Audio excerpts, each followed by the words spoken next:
Once your phone is hacked, what is in their hands is not simply your device, it is your future. They're selling our future, they're selling our past, they are selling our history, our identity, and ultimately, they are stealing our power.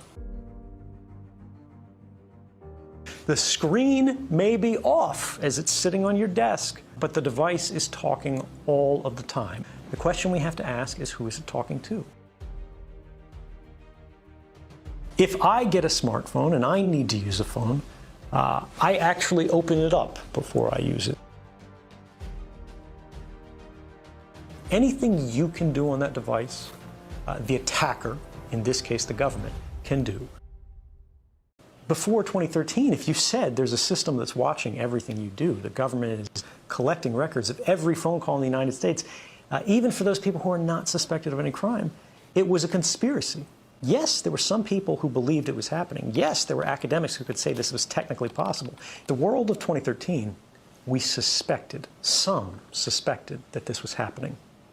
The world after 2013, we know that it's happening. The distance between speculation and fact is everything in a democracy. We have now had the first European regulations that are trying to limit the amount of data that can be collected secretly and used against populations broadly. And we have also seen the basic structure of the internet itself change in response to this understanding that the network path that all of our communications cross, when you request a website, when you send a text message, when you read an email, for so long those communications have been electronically naked or unencrypted. Before 2013, more than half the world's internet communications were unencrypted. Now, far more than half are, measured by just web traffic from one of the world's leading browsers, the Google Chrome browser.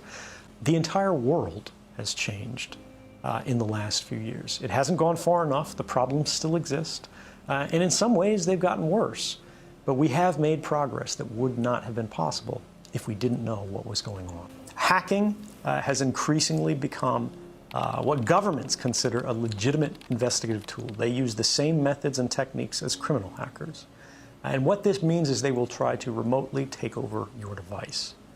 Once they do this, by detecting a vulnerability in the software that your device runs, such as Apple's iOS or Microsoft Windows, they can craft a special kind of attack code called an exploit.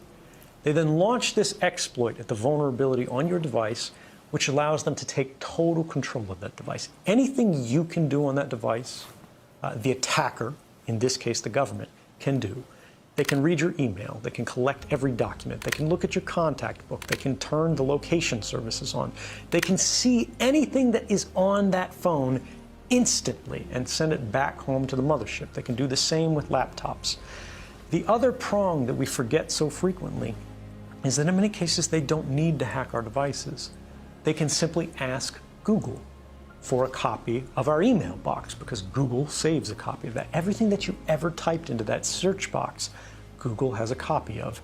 Every private message that you've sent on Facebook, every link that you've clicked, everything that you've liked, they keep a permanent record of.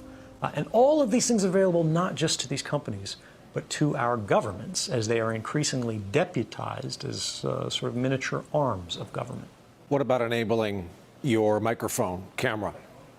If you can do it, they can do it. It is trivial to remotely turn on your microphone or to activate your camera, so long as you have systems-level access. If you had hacked someone's device remotely, anything they can do, you can do. They can look up your nose, right? They can record what's in the room. The screen may be off as it's sitting on your desk, but the device is talking all of the time. The question we have to ask is, who is it talking to? Even if your phone is not hacked, right now, you look at it, it's just sitting there on the charger. It is talking tens or hundreds or thousands of times a minute to any number of different companies who have apps installed on your phone. It looks like it's off, it looks like it's just sitting there, but it is constantly chattering. And unfortunately, like pollution, we have not created the tools that are necessary for ordinary people to be able to see this activity. And it is the invisibility of it that makes it so popular and common and attractive for these companies. Because if you do not realize they're collecting this data from you, this very private and personal data, there's no way you're going to object to it. Once your phone is hacked, what is in their hands is not simply your device, it is your future.